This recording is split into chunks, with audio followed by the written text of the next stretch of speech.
We are chatting on videos recently about XRP and bank institutional custody still at risk for being confiscated. Thoughts? If in an LLC, is it safer? So anybody domestically here in the US, we require that they set up an LLC. We did just roll out the ability to onboard international people in their personal name as an individual. So if you're in Canada, the UK, or another jurisdiction where it's hard to set up a corporation, but you want to work with digital wealth partners, you can reach out and they can establish a individual account for international people. Domestically, it's still the LLC. Multi-sig is what I would say.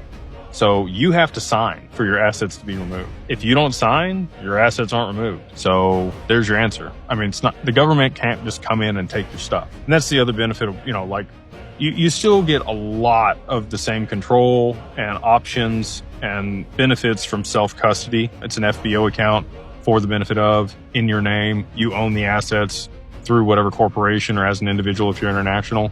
They're at Anchorage. It is your own segregated wallet. So, I don't think there's a way that the government could come take your stuff.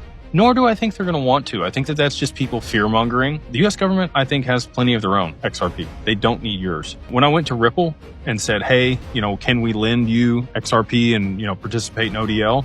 You know what their response was to me?